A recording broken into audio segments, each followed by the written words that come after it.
महापंचायत रखी गई है, क्या कुछ फैसला जो है वो लिया गया है इस महापंचायत में? देखो, आज जो महापंचायत रखी है, आप सभी को पता है कि जो लिल्लू डोडी सरपंच है उन पे केस हुआ है और उन पे अपहरण का केस हुआ है।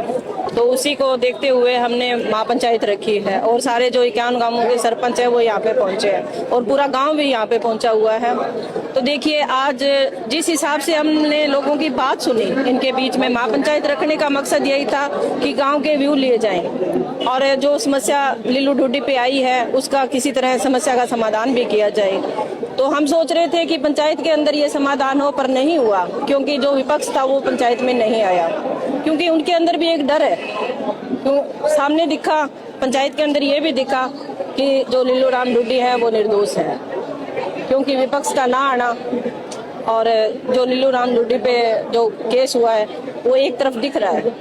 तो इसी का देख के हम यहाँ पे इकट्ठे हुए हैं और जो गांव ने इकट्ठा होकर फैसला लिया है कि विपक्ष तो नहीं पहुंचा, पर हम सारे सरपंच और गांव वाले हनुमानगढ़ डीसी और एसपी के पेश हो रहे हैं और वहाँ पे जाके हम बात करेंगे कि निर्दोष को सजा दी जाए। कहीं ना कहीं गाड़ियां व्यवस्था करेगी है, गाड़ियां खड़ी है, कहीं ना कहीं पूरा गांव जो है वो एक जगह पे इकट्ठा हुआ है। तो गांव मानता है कि जो सरपंच है वो निर्दोष है, लेकिन कोर्ट ने जो है वो कार्रवाई के आदेश दे दिए हैं। तो इससे कैसे निपटा जाएगा? देखिए, हम कोर्ट तक भी जाएंगे। आज 51 गांवों की पंचायत यहाँ पे इकट्ठी हुई है और मेरा मकसद यही है कि 6228 की 28 पंचायत में एक जो जमाल के अंदर इकट्ठा करने का काम करूंगी, क्योंकि निर्दोष सरपंच है तो उसको हम जैसे सजा नहीं देने देंगे। ठीक है। हाँ जी।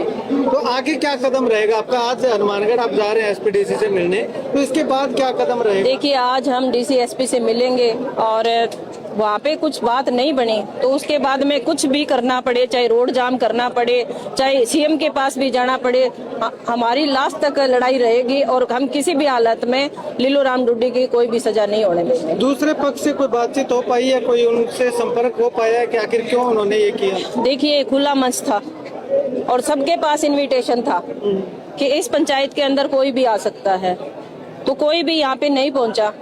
सारण परिवार से कुछ बोले थे तो उन्होंने कहा कि उनका कोई कसूर नहीं है। उन्होंने बात भी रखी, उनका आपस में भाईचारा भी रहता था।